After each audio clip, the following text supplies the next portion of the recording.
আপোনালোকক সেৱা জনাইছো আৰু মোৰ ইউটিউব চেনেলটিলে আপোনালোক সকলোকে স্বাগতম জনাইছো। আজি মই শুকান মিছা মাছৰ ৰেচিপি লৈ আহিছো। এটা সুন্দৰ ৰেচিপি। সেই ৰেচিপিটো কৰিবৰ কাৰণে মই অলপমান শুকান মাছ লৈ লৈছো। এতিয়া মাছখিনি মই এটা পাত্ৰত দিম। এটা পাত্ৰতে ঢালি ললো আৰু ইয়াতে অলপমান পানী দি দেখিছেনে এনেকৈ পানী দিলো। দি পেলাই মই এতিয়া 2 মিনিটমান সময় এনেকৈ ঢাকি পেলাই 2 মিনিটমান সময় মই এনেকৈ ৰাখি থ'ম। এয়া চাওক 2 মিনিট সময় হৈ গ'ল। এতিয়া মই মাছখিনি সুন্দৰকৈ এনেকৈ ঘঁহি পেলাই ৰঙচীয়া পানীৰে বাহিৰ হৈছে ধুই পেলাই এনেকৈ এখনত টুকি ল'ম। আৰু এনেকৈয়ে মই আৰু দুবাৰমান ধুই ল'ম। এইখিনি ইতিমধ্যে সুন্দৰকৈ ধোৱা হৈ গৈছে। এইখিনি মই আঁতৰাই ৰাখিম। দিলোঁ ইয়াতে কেইটামানে নহৰু দিলোঁ। শুকান জলকীয়া ঘৰৰে শুকুৱাই থৈছিলোঁ। শুকান জলকীয়া কেইটামানে মই দি দিলোঁ আৰু অকণমানে আদা দিলোঁ। এতিয়া মই এইখিনি সুন্দৰকৈ পেষ্ট কৰি ল'ম। এতিয়া এই মাছখিনিত সুন্দৰকৈ মই নিমখ আৰু হালধি সানি লৈছোঁ। এতিয়া কি কৰিম, গেছটো জ্বলালোঁ আৰু এখন পান পাতি দিলোঁ। ইয়াতে মই মাছখিনি এতিয়া সুন্দৰকৈ ভাজি ল'ম। গৰম হোৱাত ইয়াতে মই অলপ তেল দিলোঁ। তেলটো বহুত সৰহকৈ নিদিওঁ। ইয়াতে মই এই মাছখিনি পেলাই দিলোঁ। সুন্দৰ ৰেচিপি হয় আৰু শুকান মাছৰ উপকাৰিতাৰ বিষয়ে আপোনালোক সকলোৱে জানে। যদিও কোনো লোকে শুকান মাছ নাখায়, কিন্তু খোৱাসকলৰ কাৰণে খোৱাসকলে ভালকৈ জানে ই মেলেৰিয়াৰ পৰম মহৌষধ। আৰু যিকোনো জ্বৰতে যদি আপুনি ইয়াত শুকান মাছ অকণমান জাল দি খাই দিয়ে আৰু ৰেগুলাৰ যদি কেইদিনমান খায়, তেতিয়াহ'লে জ্বৰে প্ৰতিক্ৰিয়া কৰিব সহজে নোৱাৰে। খুব সহজে জ্বৰ নুঠে। আৰু আপোনালোক যদি মোৰ চেনেলটোলৈ প্ৰথমবাৰ আহিছে, তেতিয়াহ'লে মোৰ চেনেলটো ছাবস্ক্ৰাইব কৰি ল'ব।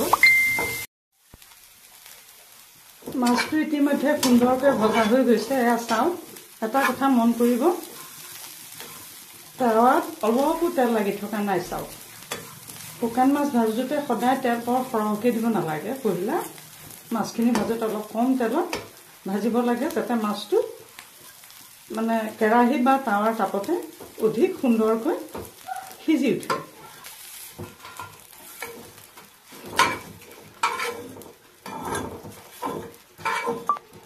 সুন্দৰ হৈছে, ভজা হৈ গৈছে সুন্দৰকৈ।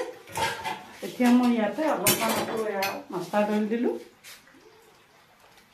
এইবাৰ অকণমান বেছিকৈ দিছোঁ তেলটো গৰম হোৱাৰ লগে লগে ইয়াতে মই কাটি লোৱা পিঁয়াজখিনি দি দিলোঁ। সেইখিনি মই এতিয়া সুন্দৰকৈ ৰঙচুৱাকৈ ভাজিম। ইয়াতে মই জোখমতে অলপমান নিমখ দিলোঁ। গোটেইখিনি নালাগিব, অলপ কমাই দিছোঁ। চাওক, অলপমান হালধি দিলোঁ। এইখিনি সুন্দৰকৈ মই ভাজি ল'ম।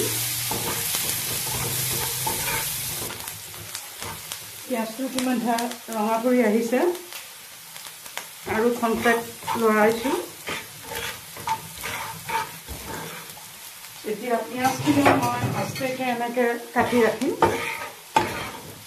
গেছটো ল' ফ্লেমলৈ নিলোঁ। পিঁয়াজটো মই সুন্দৰকৈ এতিয়া এনেকৈ কাটি ৰাখিম। খুন্দি লোৱা আদা নহৰু আৰু জলকীয়া পেষ্টটো দি দিম। মই বেছিকৈ মিহিকৈ পেলোৱা নাই। চাওক, এইটো অকণমান দুখৰীয়াকৈ ৰাখিছোঁ। যিহেতু শুকান মাছত নহৰু পিঁয়াজ আৰু জলকীয়াটো অলপ দুখৰীয়া হৈ থাকিলে দেখিবলৈও ভাল হয়, খাবলৈও অতি সোৱাদ হয়। চাওক, ইয়াতে মই কাটি ৰখা বিলাহী এটা কাটিছিলোঁ। কাটি ৰখা বিলাহীটো পেলাই দিলোঁ। এতিয়া এইখিনি সুন্দৰকৈ মই ভাজি লওঁ। ইয়াতো বিলাহীখিনিৰ জোখাৰে মই নিমখ অলপ দি দিছোঁ। যিহেতু বিলাহীত নিমখ অকণমান লাগিব, সেই জোখাৰে হালধিও অকণমান দি দিছোঁ বিলাহীখিনিৰ জোখাৰে। অতি সুন্দৰকৈ মই এতিয়া ভাজি লওঁ। যিটো বৰ্তমান হাই ফ্লেমলৈ নিলোঁ মই। এতিয়া ইয়াতে মই অকণমান এয়া জলকীয়া গুড়ি দি দিছোঁ কালাৰটো অধিক সুন্দৰ হ'বৰ কাৰণে, যাতে কালাৰটো সুন্দৰকৈ উঠে। প্ৰতিটো বস্তু কেৱল স্বাদটো ভাল হ'লেই নহ'ব, দেখাটো ভাল হ'ব লাগিব। দেখাটো ভাল হ'লেহে বস্তু খায়ো যেন বহুত সোৱাদ লাগে, নহয় জানো? দি মই কি কৰিলোঁ, ইয়াতে এই ভাজি লোৱা মাছখিনি ঢালি দিলোঁ। চাওক, যিহেতু ভাজি লোৱাই আছে, গতিকে ইয়াত মই তেলৰ এইখিনি পেলাই দিছোঁ। এইখিনি মই সুন্দৰকৈ এনেকৈ লৰাই লৰাই ভাজিম। আপোনালোক আকৌ এতিয়াও আঁতৰি নাযাব দেই, অলপমান আছে এতিয়াও বাকী। চাওক কি সুন্দৰ হৈ গৈ আছে।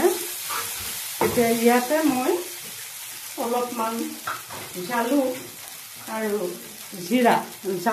জিৰা গুড়ি ইয়াতে মই অলপমান ঢালি দিলোঁ। এয়া দেখিছে নহয়, সুন্দৰকৈ হৈ গৈছে।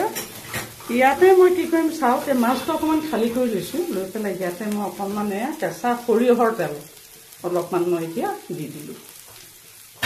কেঁচা সৰিয়হৰ তেল অকণমান দি অকণমান তেলটো সামান্য গৰম হ'বলৈ দিছোঁ। এয়া দেখিছেনে, কেঁচা গোন্ধটো কেৱল অকণমান কেঁচা গোন্ধটো কমিবৰ কাৰণে দিছোঁ, কিন্তু কেঁচা গোন্ধটো অকণমান থাকক। এয়া দেখিছেনে, এতিয়া মই মাছখিনি ইয়াতে সুন্দৰকৈ মই বনাই দিম। জুইটো বৰ্তমান ল' ফ্লেমত ৰাখিছোঁ মই।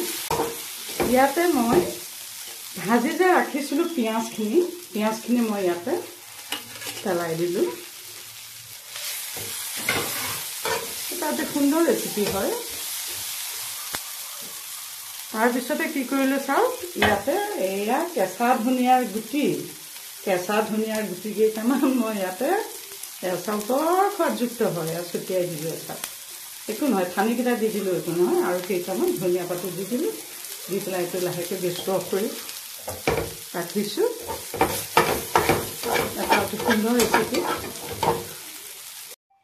ইতিমধ্যে চাওক কি সুন্দৰকৈ মিছা মাছৰ সুন্দৰ ৰেচিপি বা চৰচৰি এটা প্ৰস্তুত হৈ গ'ল। মিছা মাছৰ এটা অতি সুন্দৰ ৰেচিপি। এই ৰেচিপিটোৰ লগত খাবৰ কাৰণে মই আকৌ ঘৰতে লগোৱা এয়া সৰু সৰু কমলা দুটাও দি দিছোঁ।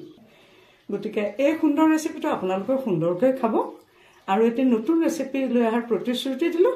আৰু আপোনালোকে ভিডিঅ'টো পহিলাৰে পৰা শেষলৈকে চোৱাৰ বাবে আপোনালোকক আন্তৰিক ধন্যবাদ জনালোঁ।